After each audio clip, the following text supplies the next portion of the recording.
Cindy Owens, and I would like to talk about when I met Holly Henbest back in 2007. It was the best year for real estate, and unfortunately I was going through a really hard time. I had just lost my father, went through a divorce, and realized pretty quickly I needed to move from my large family house into something smaller, which I did. I have my real estate license, have had it for years and years, never really sold real estate, but use it for myself. So I went and bought a house in Grayhawk, and it was about half what I would have gotten out of my house. I thought this is a great move, and I did so.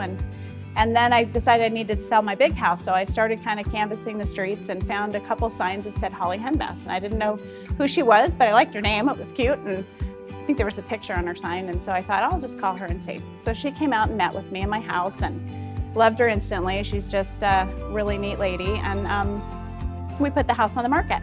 So I moved into the smaller house, lived there for about 10 weeks. She had people bidding on my house because the real estate market was booming then.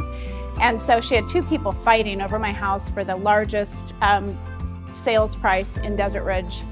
And my little 7-year-old daughter, after 10 weeks of living in the new house, looks at me and says, "Mommy, I want to go home. This doesn't feel like home to me."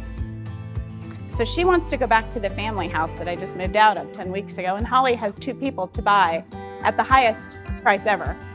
And so I have to work up the courage to call Miss Holly and say, I can't sell the house, I have to move back. And I did that. And I think it was probably when Holly kind of started out, it was probably one of her first big dollar listings. And so she had an opportunity to be really difficult with me, and she wasn't. She was very compassionate. She came to my house and sat and talked to me. Her father came too, and they just talked through the whole scenario with me to see if it was really the right decision for me and for my daughter, not for them to sell a house. And it was very impactful for me because I made the decision to go back to the house. And it was really difficult for Holly, I'm sure, but she never let on that she was disappointed or upset. And at that time in my life, it really needed that.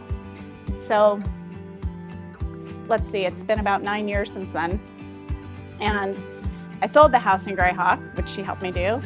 And I'm probably getting ready to sell my big family house again. And guess who's going to get the listing? It's going to be Holly, because she's just full of integrity and wants the best for whoever she touches. And so I appreciate her, and I really have been honored to know her.